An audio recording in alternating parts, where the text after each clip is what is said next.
Hello and welcome to the Back of the Nest match report. I'm Mike Scott and joining me are Caragh skipper and Patrick O'Connor as we have a look back at the visit of Sean Dyche's Burnley to Selhurst, which saw Palace frustrated and held to a 1-1 draw. We'll also have a quick look ahead to our fifth round midweek game against Stoke, and first we'll cover Palace news this week. Right, a quick hello from you both. Patrick, we've interrupted your golf watching, I apologise. No, actually, okay? I haven't got to that yet, but I did watch the League Cup final today. That was very enjoyable, by the way. So, I'll tell you what, got to be the worst substitute in history, hasn't it? Taking off Karma. Mendy.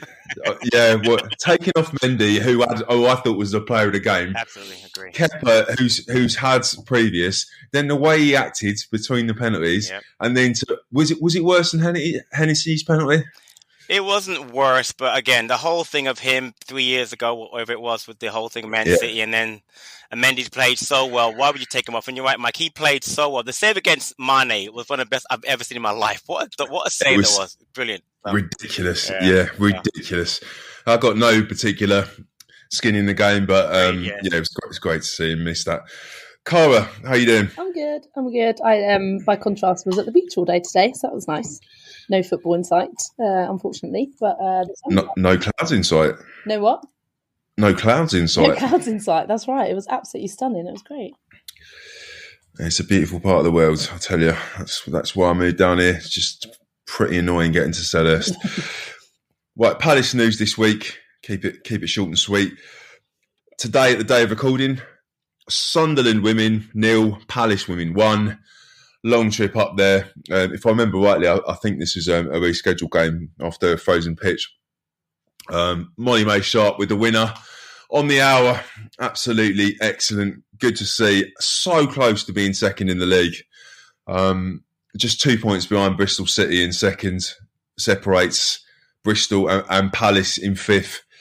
Charlton above Palace on goal difference, but otherwise, they could finish. I mean, Liverpool are going to win the league this year, but they could easily come second. Imagine them in the top tier. It'd be special.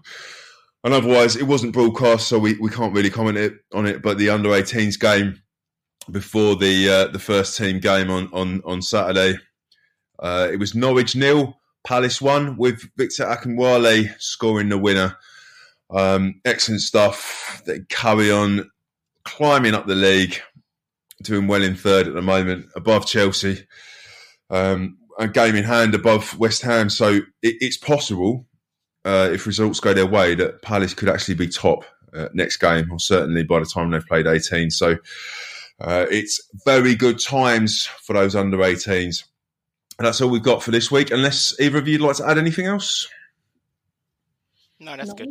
No. Good. Right. Well, let's hit the Burnley game. We're not going to go through. We're not going to go through the fine comb detail that we usually do with games, just because it was, if I can describe it in a nasty way, quite a nothing game. I know Sam of this parish, producer Sam, he's heavily pregnant, came up public transport, some rail replacement bus services up from where she lives, and asked her afterwards if it was worth it. She just went, no, in that same way. So, I'd like you to both give me a quick 30-second synopsis of your thoughts on the game before we hit a few points. Patrick, start with you. I thought, again, it was a good point. I mean, if you had told me before that we would have gotten 4 points from Watford and Burnley, I would have taken it. Yeah. I actually said that. So I'm happy with that. I mean, people disrespect Burnley. They've lost 1 in 7. That was to Liverpool. Dyche is a good manager, keeps them up all the time. And they have a very good chance of staying up. So I have no problem with that point. I really don't. No, yeah, absolute agreement. Caragh, a quick 30 seconds from you. And then if you could just explain to the listeners your Luca predictions pre-game as well. It was quite extreme. I think the game was, if you're being polite, you'd maybe call it interesting, right? But not particularly entertaining. But I agree with Patrick in terms of, if we looked on paper at the points we've taken away in the scorelines of the last 2 games, we'd be really happy with it. But I think the first half, it felt towards the end of the first half like we should have, we kind of were 2 or 3 up, but only one of them had actually gone in. And then the second half starting bizarrely with with the own goal, was then just really, really boring. And like, I don't know, it was just bizarre. It was a weird environment as well. But no, my prediction, I was feeling quite negative going into the game, mostly because I just felt like we don't have the luck to win 4-1 and then go and win again a couple of days later. And then with Luca back, I was absolutely convinced he was just going to quite literally see red and like fly kick someone or something and get sent off. As it happened, he just scored an own goal. But I don't know which one I would have preferred, to be honest. I jokingly predicted before the game that when I saw the lineup, people were moaning about Schlupp and Luca, that they both score. So I was kind of right. Technically correct. Well, great. I'm sure listeners will be very, very happy to hear that. I've rewatched that own goal a couple of times, and it only gets worse. And it's the kind of, I watched Match of the Day for what seems like the first time this season, and the Burnley players were sort of laughing as this. I think it was Aaron Lennon, just laughing as he talked through it, and it's just like, oh, fuck off. Zaha was on the floor at the end. They were absolutely gutted that they didn't win that game. Absolutely should have done. 11 shots, 8 of them from open play. What's interesting is we had more long passes than Burnley. So we out Burnley, but I reckon of those 81 long balls, 80 of them were from Anderson. So, it was a game. It's really hard to feel too disappointed because, same as Patrick, I'd said on Twitter I'd be happy with 4 points from and a lot of people in the concourse before the game, standing in the sun, were saying, well, I think we'll get a point. This is going to be a tough game. As you say, their form's been incredible. They didn't really create that much, I've got to say.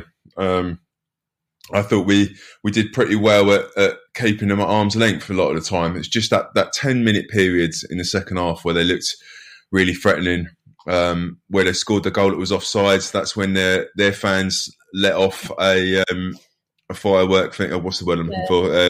Flare, yeah. Yeah. So they got some from us. That was good.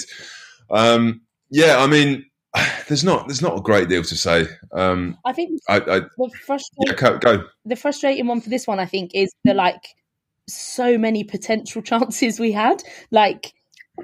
Whereas I think excluding Watford, the couple of games before Watford, I think there was a frustration that our build-up was quite slow and we were kind of preventing ourselves from being able to use the creativity that we had on the pitch. And that just wasn't there for this game. I felt like we were kind of whipping balls into the box and getting it across, and then there was just no one on the end of it. And if we could have had somebody getting on the end of a couple more of them, like Jeff got on the end of the one that he scored, that was how our goals were going to go in. But we just seemed to then have nobody on around to tap it in. Mateta obviously coming on could have provided that, but he just seemed to get his legs tangled every single time, which is frustrating. And I don't pretend to have been able to do a better job of it than him. So this is not me slating him really, but it was just, that was the most frustrating thing for me, is that we got so close so many times and just couldn't quite get it in the back of the net really, which is very frustrating, especially when you come away 1-1. I want to add that I know we brought on Kyoto very late, but I thought he did a really good job late in that match, because despite the fact people are frustrated at just getting the point, we easily could have lost that match. Yeah. Based on the fact that Weghorst had that header that Buckland made a really good save on. So the fact that we got the point, we've all seen and complained all year about how we've lost games late. So again, I would take that point based on the fact that we were able to at least close that out and get the point. Yeah, I think that's a really good point, Patrick. We've definitely, I didn't feel nervous towards the end. And I wanted to talk about Jack Buckland. We had 2 chances going from the Homesdale for him. Is he winning Palace fans over? Let's temper this by saying that Caragh seems to have some weird obsession with him. I do have a weird obsession with him. Well, I'm just saying, if you take your weird Buckland loving hat off, is he winning the Palace fans over? Because most people don't want to see anything other than Guaita. Yeah, no, I think he has, and I think we've said this before, but I think it stemmed from the Millwall match, that apology that he came and gave to the fans at the end for his mistake there.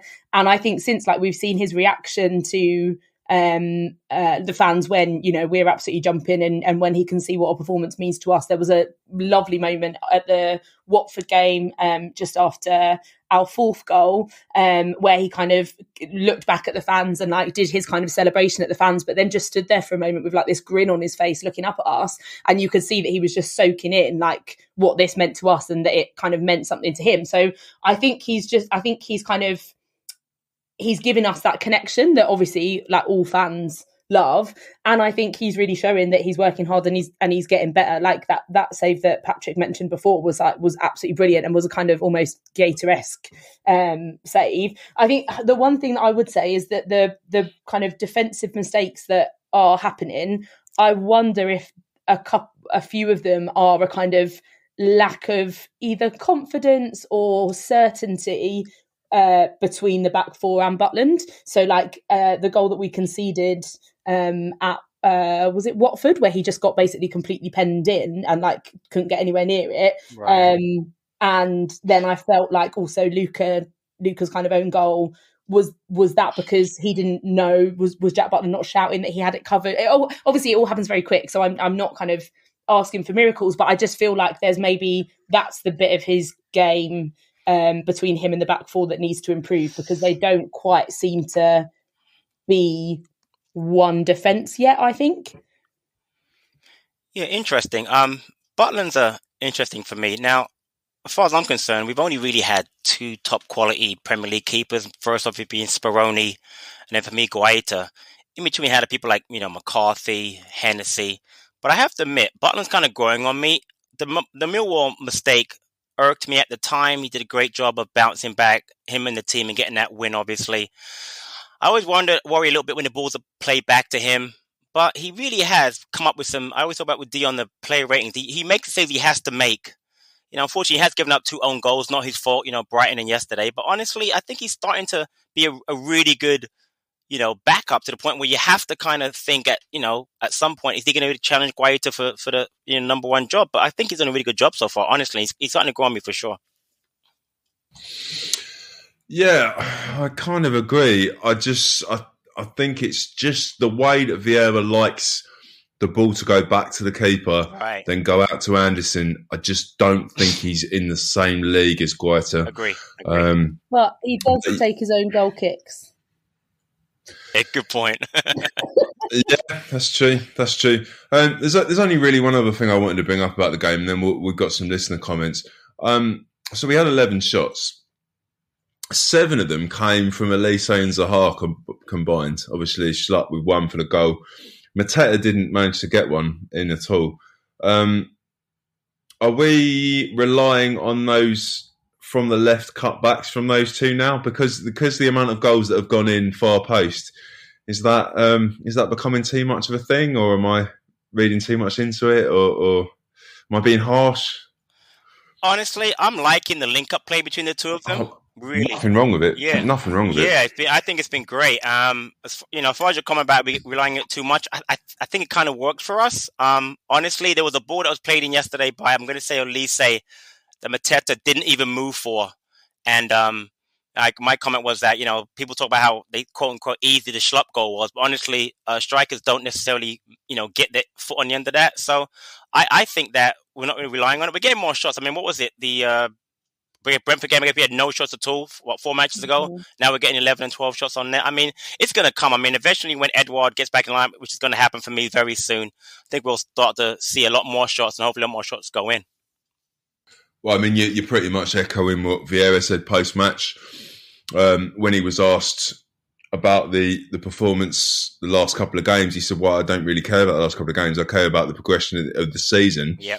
And if you've watched us all season, you can see how much better we are in terms of build-up play and going forward. And I can't really see even the most staunch anti-PV personnel in the crowd disagreeing with that. Compare the 3-0 defeat on the first day to now, and I mean, it is coming along pretty damn well. And let's not forget, Zaha hit the post. Beautiful move. We were unlucky. We were, the width of a post away from from a win. I think it's easy to forget as well, like how quickly Elise has grown into the player that we're seeing now, because he was not that when he was first playing. Those first couple of games that he started, we said, he's not quite ready to start, and then already he's this like key player that is just storming it, and like you say, linking up, and I don't know. He's already becoming part of our team identity, if that makes sense. Whereas, and we have to give like not just Elise himself for working hard, but we have to give Patrick Vieira like huge credit for that, because that is like a kind of blueprint for how you bring on a young player and don't put too much pressure on them and just kind of guide them into having the confidence that we're seeing him have on the pitch now. 100%. I just want to throw a couple of stats out there. He's got 5 assists in only 8 starts, but 5 assists over 20 games in the Premier League. And the fact of the matter is he's really come leaps and bounds. Caragh is 100% right. I love the way Vieira has taken his time. He could have easily have forced him in there, just drop Ayew and said, let's play him every game. No, he's done the right thing in bringing him on. He's coming on leaps and bounds. The Wilf and him connection is scary, honestly. It's for me, it's as Mike said, it's exciting to watch, but it's very scary. And I think that, in the future's really bright with him. And imagine, again, having Edouard as one of the 3, where you can really interchange the 3 of them up front. How do you really stop that? So, again, Mike makes a great point. I just like what Vieira's doing as far as the lineups and the changing around and the style of play. I mean, again, I'm not going to bang on about it, but watching Hodgson for the last 2 years, and again, praised him for keeping us up, but the style of play is so much different and so much more exciting to watch. Even if we don't win every game, which we're not going to do anyway because we're Palace, just watching them play the way they're playing, to me, I'm loving it right now. I really am. Yeah, there's definitely shades of the Zaha Balassi brief period where that really was at its zenith. Rather than us going on anymore, let's have some comments from you, the listeners. So we put out a tweet earlier. And the theme, I'll say in the replies, is fairly heavy, rather than complimenting us, perhaps having less than nice words to say about Burnley. But we'll go through them anyway. Chris Chantry, how Burnley got away with bullying the opposition like it's the 1980s. Bar a 10-minute spell when they looked like a throwback, just looked to wipe out Wilf Elise and anyone else that dared to control the ball. Before we slated, Luca had a good yet unspectacular game before the OG. Okay, that's 2 big points there. Burnley, I mean, they're doing what they need to do, aren't they, right now? They're the kind of team that if I was a Burnley fan, I'd be like, I absolutely love how they just like get into them. They never give up, they give their play. But when you're on the receiving end of it, you're like, ref, come on, protect the players. We had the good times of it when Pulis was the manager. Yeah, right. Yep. Exactly. And just to jump on that point about Luca, I mean, I know he had the own goal, but honestly, I thought he played really well, especially the first half. I really thought he did a great job of screening, broke up play, passed very simply, connected the play. I thought he played really well. It's a real shame, because I think some of our fan base can't wait for him to make a mistake and then say how he played rubbish. But he didn't play rubbish yesterday. He played really well, I thought, up to the point he was subbed off. And I think the people who said he played poorly, don't want to see him anymore, are being very unfair based on yesterday, because he thought he played really well. Yeah, he definitely was unlucky with the goal. He looked pretty distraught. Leif Anderson's forehead, staple of the pods. Thank Christ we never got Dice as a manager. Awful, hoofball, dirty Northern club. I think he's probably doing what he can do with them, to be honest. But I think we all agreed that Patrick Vieira is definitely the man that we want with progressive style of South London football. I agree. I agree, Mike. Sorry, I looked at the program yesterday. I didn't even realize. Daesh has gotten top 10 finishes twice in the last 5 years with that club, which is amazing. And it got to Europa League also. So you can hate the style of football, but he's been very, very, very good at doing what he does with that squad. I got to give him credit. We've hit 10th once, have we, in the correct 9 years? Correct, exactly. Yep. He's done it twice in 5. Amazing. Yeah. This is why we have to start calling Patrick Statman Pat. Can I just point out? Cheers for that. I mean, I'd definitely rather be Palace this season, though. Quick point on the ref. Chris Clark isn't here, so we won't get any obscenities, hopefully. But Mitch Mitchell, presumably not the deceased drummer from the Jimi Hendrix Experience. Another poor display by Moss. Didn't difference Mateta makes by being able to get from box to box as a forward, always looking to pick up the loose ball in the 6-yard box from possible goalkeeping spill. Do we need to take more quicker shots on goal to benefit from this? There's 2 big points there. I mean, referee first, and then Mateta, the style of play changed definitely. So one of you pick up the referee point. You're in the ground, Caragh. You take it. Yeah, I really try my very best not to slate referees. However, I also feel like I've become a bit institutionalized by watching them just do nothing about us getting kicked around for the first half or hour, and then just like giving these soft warnings to players. And it's like they're doing it tactically to stop us from playing. And like like I said before, I would want my team to do the same if I was up against us. But there does come a point where you're like, this can't be right. Like, we can't just like wait out an hour of play before the refs will start like pulling out yellow cards or whatever. Devil's advocate though, I would say he was consistent in his leniency. Yeah, so this was a general point for me about referees. I wasn't necessarily talking about yesterday's, because I feel like yesterday's was by no means the worst we've seen, but was just more of the way that we see referees approach ref in Palace games, really. And I don't know where that side of fairness is, because I'm not neutral. I want Palace to be allowed to play the way that we want to play without being fouled. But it does strike me like if you want a clean game, you start off with 0 tolerance and then it quietens down. If straight away you're pulling out a card and saying I'm not having that, then it stops. What annoys me is when we see it go all game. And again, this is more of a general point than yesterday's, but we see it go all game and then they pull out a card in like the 75th, 80th minute. And you're like, well, what's the point? Like, we haven't got that long left. If you've done that at the beginning, that's then the deterrent that it needs to be. So that's as far as I'm going to go with slating refs, because like I said, I don't like to do it, even though it is frustrating. Yeah, I'd just like to add that he does not look fit enough to be keeping up with the likes of Michael Elise. He looks like a man that needs to be doing the bleep test a little bit more often. Maybe that's why he doesn't like to stop play too much, because he just can't. Yeah. And on the Mateta point, Patrick. Well, I'm going to just go by my moniker, Statman Pat.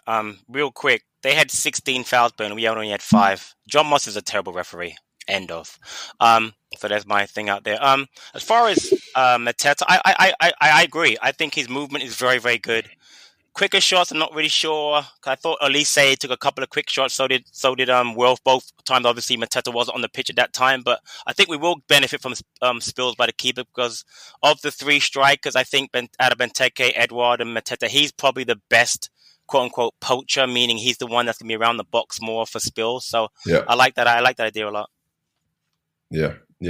And it is sad to say when you reel off those stats about the ref, that I'm just comparing it to the other absolute shit that we've dealt with in the last few weeks. Exactly. At least he seemed like consistent, which is what should be the absolute baseline of any refereeing, really, shouldn't it? But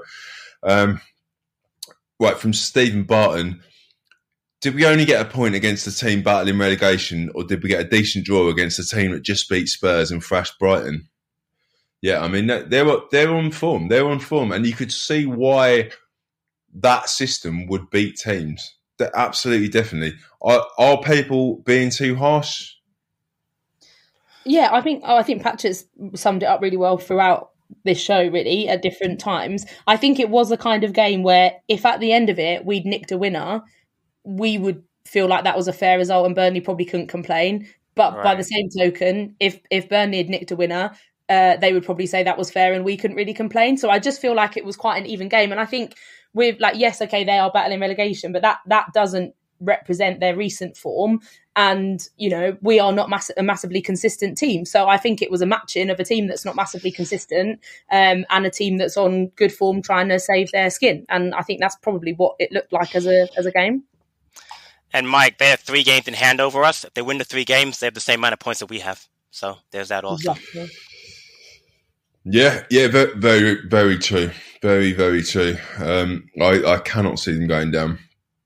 I thought that we were set up to beat them in a way that probably someone like Brighton aren't. But there's plenty of teams that they're gonna bully off the pitch. Yeah.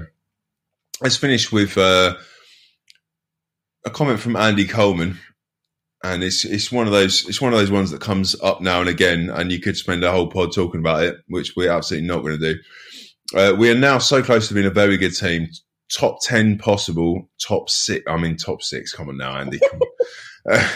What do we need? Yeah, I mean, probably Andy's had a couple of beverages. Fair enough. What do we need to do in the summer to push on to that next level, both on and off the pitch? Players, new stand. I mean, new stand's not going to help. I wouldn't have thought. I'm really not that fussed about the new stand. People seem to be like going crazy for it, but I'm not entirely sure how it makes a difference to our performance. But maybe I'm just. I mean, the new stand will be the main stand, obviously, and we're on that. I was reading a whole essay amongst tweeters yesterday about how bad the atmosphere was, particularly in the main stand. So I'm going to hijack your comment a bit, Andy. Sorry. Let's rephrase it. What is the last couple of things that we need in order to really start getting 3 points more than one? And secondly, why was it quite flat yesterday? Start with you, Patrick. Well, I can't come on the flatness because obviously I wasn't there. But as far as what we need, I would say honestly to get over the dropping the points, that's just experience for me. That's just get going through it, getting more experience with the players.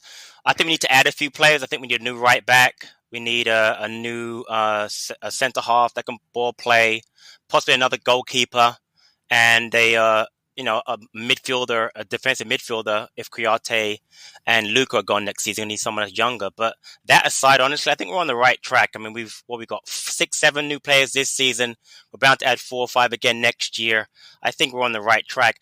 Going back to that comment about top 6, it's never going to happen in our lifetime, guys. It's just not, unless somebody buys us. Because if you look at the teams like Liverpool, Chelsea, United, West Ham, Arsenal, Tottenham, right there, that is 7 clubs that aren't going to drop off that significantly. For me, if we can finish anywhere between 8 and 10 every season and win a cup, please God, give us a cup.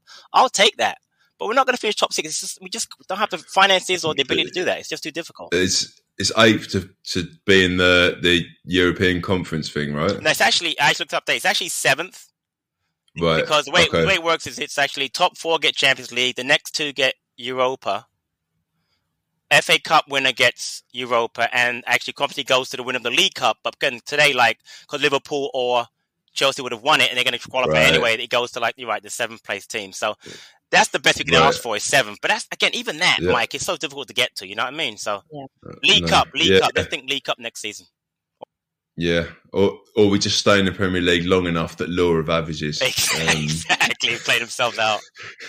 I mean, I don't think we need much. When you mentioned right back, I thought Klein had a really solid game. Yes, agree 100%. He's got better and better every game, I think. I think that deserves a shout out because I think he did look a bit shaky, not like making massive mistakes, but he just looked a little bit uncertain the first match or 2 that he played, but he's looking more comfortable all the time.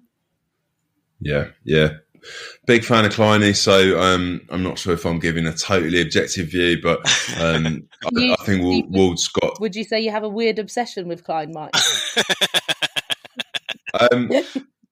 I don't comment about him on WhatsApp in the way that you do about Jack Button. It sounds worse than it is, Jesus.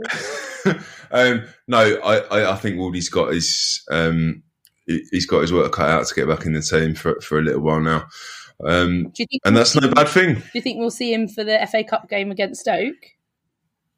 Well, let's get on to that in a minute, shall we? That's a very nice segue. I mean, Andy, my comments just on the stand thing. I don't think that the crowd makes that much of a difference, but it was quite docile, and it brought up all the usual debates about the HF moving and all that kind of stuff, which I'm not qualified to comment on. But I would say that it was a strange game where we seemed to have a lot of day trippers in the lower Homesdale. I think a lot of people, it was 3 games in 10 days and people picked their battles. It was a nice weekend, probably the first time that people saw their family outside. So I think a lot of people didn't necessarily come, including the guy that usually does the loudspeaker for the HF. So, I mean, it was slightly quiet around there, but it seemed slightly quieter the whole ground. So it's just one of those days. I don't think that it's a sign of things diminishing and people coming on to Twitter and saying that's the end and the HF have stopped being useful, and it's just rubbish. It's one of those games. It's still 100 times better than it was when they weren't there. So I think we'll leave it there. We're going to have a quick word about our sponsor Manscaped, and then we'll get on to a few words on Stoke City and the 5th round of the FA Cup.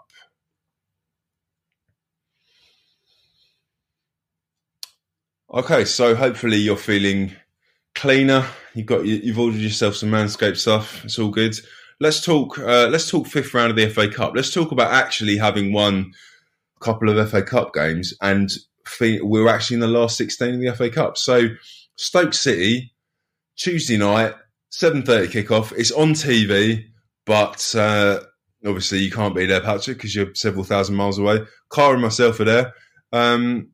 What are we thinking? This is not I know the 15th in the Championship, but this is not a gimme, is it?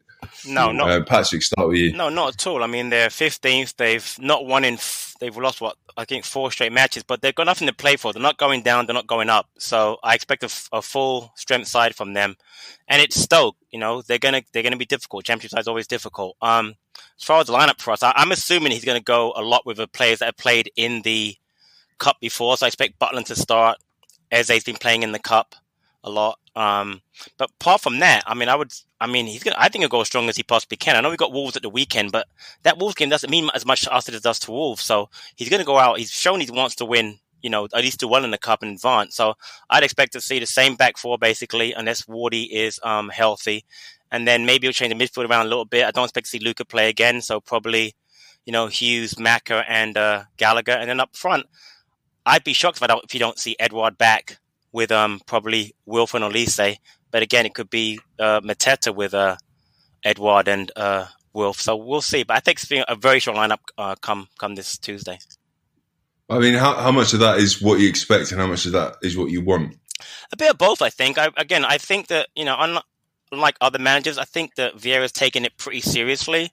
And again, I know it's been, 3 matches in a week for us. But again, Eze hasn't played in a while. Edouard hasn't played in a while. Benteke. So you can, Hughes hasn't played a lot. He's done a good job of using Hughes, Kouyaté, Luca, Macca in that midfield. They've all kind of got a rest in the last, 3 matches. So I think it'd be a pretty strong lineup for us. And I wouldn't be surprised if even Guaita, if he's healthy, is back. So again, I don't think it's hope. I think it's more that Vieira's taking it seriously. I think we'll put out a very, very strong team, especially at home. Yeah, agreed. Caragh? Yeah, no, I completely agree. I mean, I joked in our WhatsApp when we saw that Luca and Schlupp were in for the game against oh my god, my Burnley. Blank. Thank you. Completely blank then. I went to say Stoke and was like, nope, that's who we're playing next. Anyway, I joked in our WhatsApp for that don't worry, Vieira's just saving our strongest side for the FA Cup game on Tuesday. And I was joking, but also I wouldn't actually be sad if that was the case. I think we are having such an upbeat season that a cup run is just the cherry on top. So going as full strength as we possibly can, I think is probably what we all want to see. I agree with the team that Patrick listed. I think he probably will start Mateta and then bring Edouard on later, maybe, because that does seem to be the kind of forward choice that he's preferring at the moment. And then I think we will probably see, depending on how the game goes, that Ayew sub come on at some point just to maybe shore up and see out the game if we're ahead, or strengthen us up a bit defensively if we need that.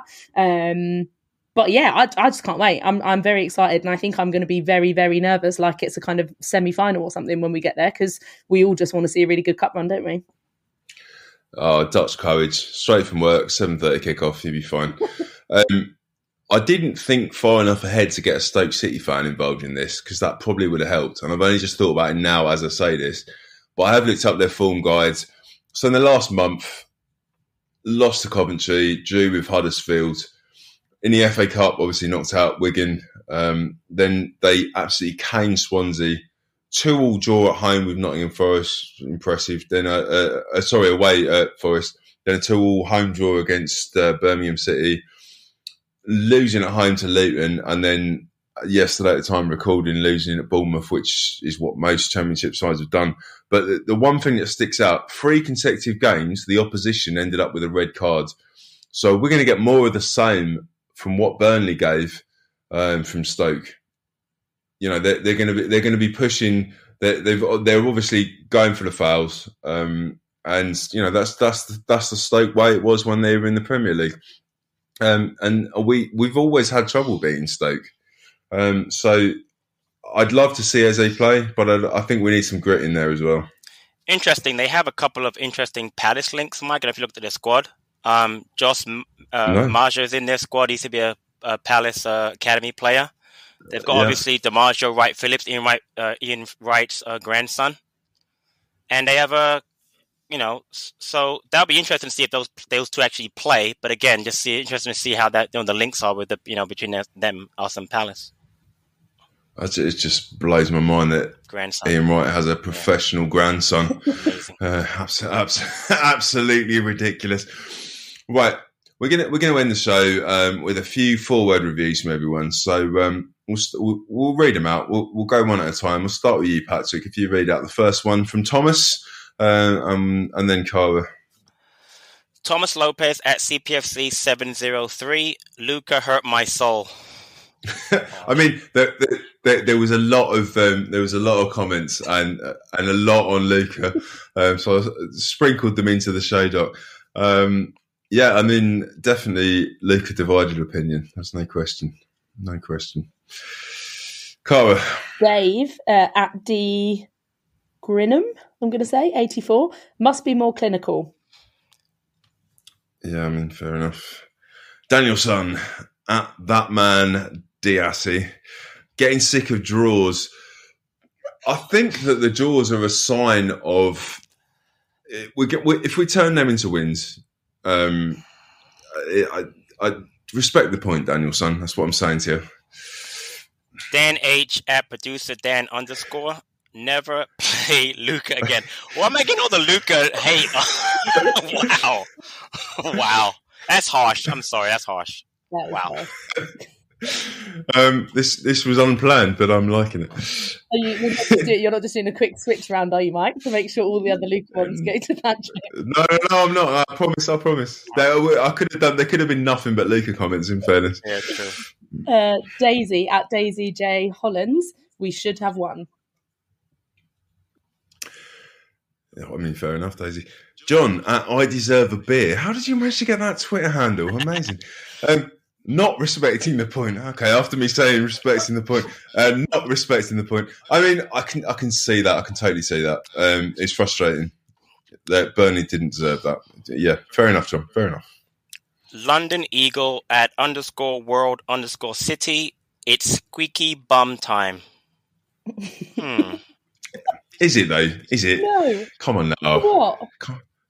Come on now, London Eagle. Turn that frown upside down, yeah? That's like, what are we worried about? Turn that frown upside down. We're far. I don't get the anxiety. Well, say London Eagle's been a Palace fan for a long time. It's just built into your psyche, isn't it? But we're good. Bearded Eagle, Antifa's barman, at Beardy Trabant, maybe. Could have been worse. I've got to say, Bearded Eagle, Antifa's barman. Fair enough. I'm assuming that you're quite the left wing man, and I appreciate the name, which is probably why a lot of our listenership prefers when Hambo presents the show. But yes, could have been worse. Exactly. Can Bearded Eagle let us know where his bar is so we can go and pay it a visit?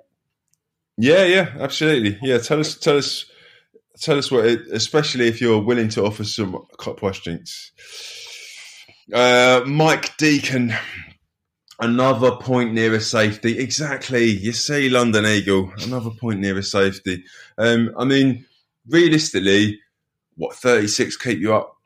We're on 30 now, aren't we? Yep, I mean, we've still got 11 games to go, and we're going to get law of averages, we're going to get a fair few off that, so it's all good.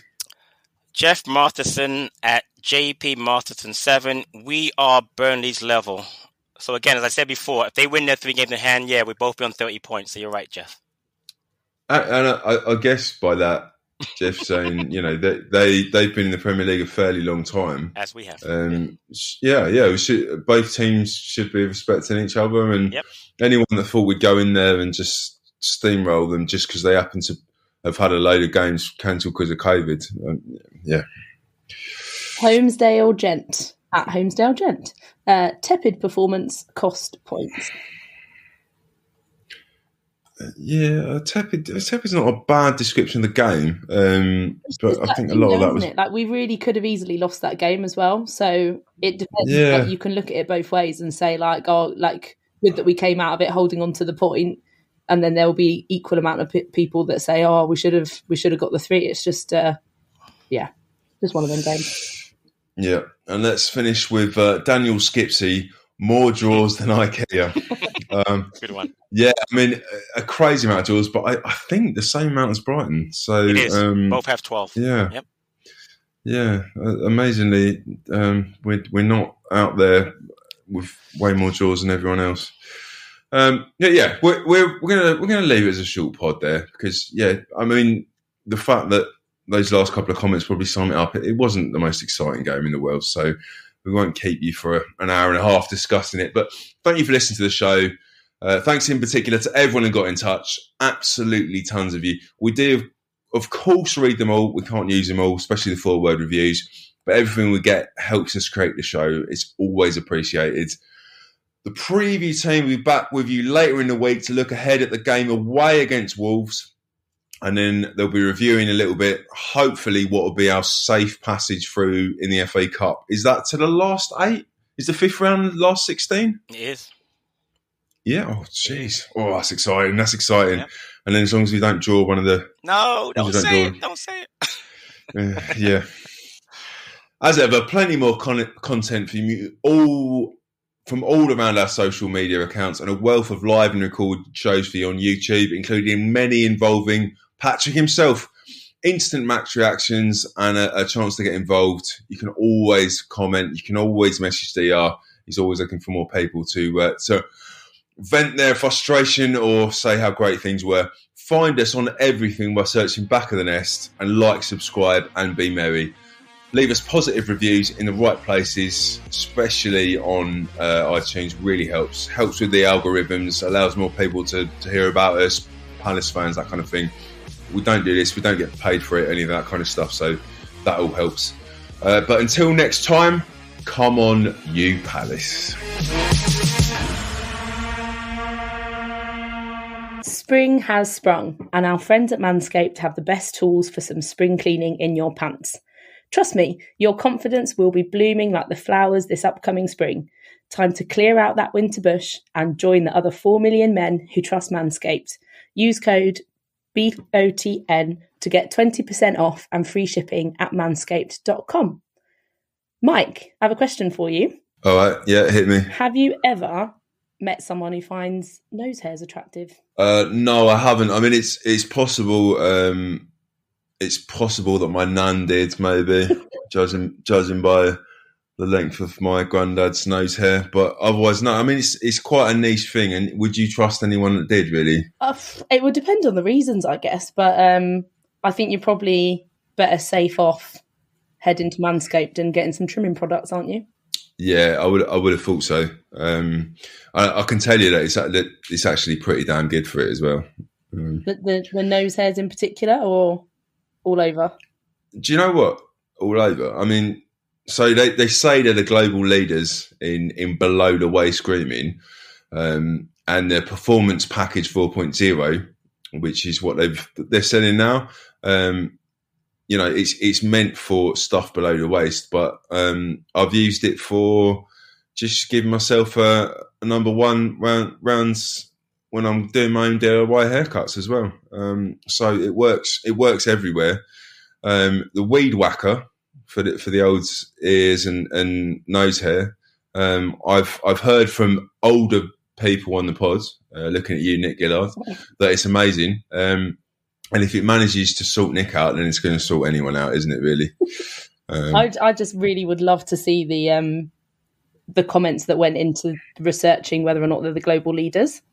I just really, really want to see the feedback on that. Well, if there's 4 million blokes, you can't be wrong. No, definitely. More the types of comments I'd be interested in seeing what went wrong for people using other products and why they then chose Manscaped as their global leader. Yeah, I mean, I'd imagine that John Wayne Bobbitt used the other products, that kind of thing. Who knows? It's a horrible thing to think about, but you know that you're not going to get